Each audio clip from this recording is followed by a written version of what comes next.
Sobre o jogo do Flamengo contra a Portuguesa, com a garotada comandada por Mário Jorge, tendo a presença do Pablo, zagueiro do time principal na zaga, o lateral direito Matheus França, o Mateuzinho, e o volante Thiago Maia, o time foi muito mal. Gente, foi uma pelada o jogo do Flamengo diante da Portuguesa. Ah, mas é a garotada, mas... Gente, mesmo assim, o time do Flamengo, se a gente for parar para analisar, Matheus Cunha no gol, aí a lateral direita, Mateuzinho, que é um jogador, já tá há muito tempo no time profissional. Pablo, um jogador extremamente inteligente. Thiago Maia de volante.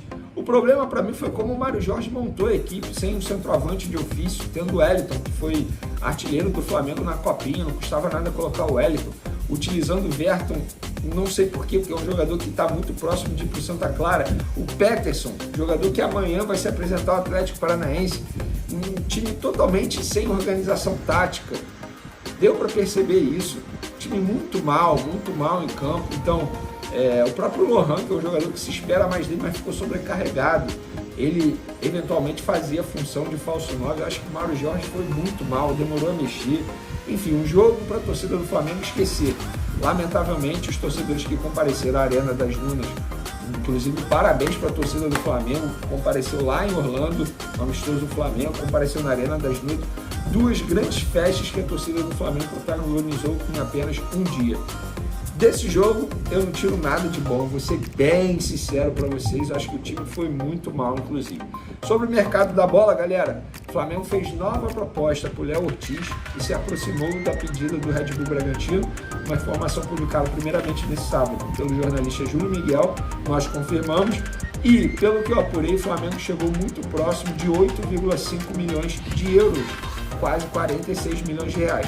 Só que esse valor não é valor fixo, é um valor fixo e também tem metas embutidas aí nesse valor, que poderia chegar a 8,5 milhões de euros a operação toda. Outro detalhe, o zagueiro abriu mão do percentual que ele tinha direito. Não só os zagueiros, os empresários também. Isso aí dava 25%. Então, o zagueiro, para vocês perceberem como o Léo Ortiz quer jogar com a camisa do Flamengo, ele abrindo mão de percentual dele. Então, o Flamengo voltando a negociar com o Léo Ortiz, ficando mais próximo da pedida do Red Bull Bragantino. Muita gente vai me perguntar, vem aí o Domingos Duarte, o zagueiro português que está na Espanha, do Getafe. O Flamengo negociou, o Flamengo encaminhou a contratação desse jogador. Teve um acordo com o Getafe e com o jogador. Só que, quando o Flamengo viu que poderia tentar novamente o Léo Ortiz, recuou. E o Flamengo avisou aos empresários jogadores e também ao Getafe. Olha, se a gente tiver a oportunidade de contratar o Léo Ortiz, a gente vai recuar. Beleza, então o Domingos Duarte era como se fosse um plano B aí ao Léo Ortiz. Como o Flamengo está enxergando que pode contratar o Léo Ortiz, inclusive o Léo Ortiz foi eleito o melhor em campo no jogo do Red Bull Bragantino hoje contra o Botafogo de São Paulo pelo Campeonato Paulista. Então, eu acho que o Flamengo está agindo certo e precisa contratar um zagueiro. É prioridade agora, o Flamengo não pode deixar de contratar um zagueiro nessa janela de transferência. Eu acho que não tem que ter pressa, a janela é até o dia 7, beleza, mas tem que contratar. Não dá para o Flamengo ficar dependendo de Davi Luiz na reserva e o Pablo na reserva. O jogo do Pablo hoje foi horroroso, gente. A verdade é essa, e a verdade precisa ser dita.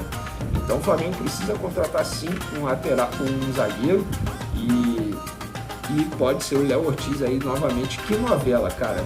Eu acho que é a novela que mais tem capítulos nessa janela de transferência. Para finalizar nosso vídeo, pessoal, Gabigol no Grêmio. Pois é, o narrador Pedro Ernesto da Rádio Gaúcha cravou isso nesse sábado. Engraçado que ele cravou assim, minutos antes do Flamengo entrar em campo contra o Orlando City, quando o Gabigol estava lá relacionado. A informação que eu tenho, e gente, eu não estou aqui desmentindo outro colega não, mas eu sei que vocês me perguntam, muita gente me pergunta, cara, meu WhatsApp bombando aqui, muita gente me perguntando sobre isso. A informação que eu tenho é que não procede.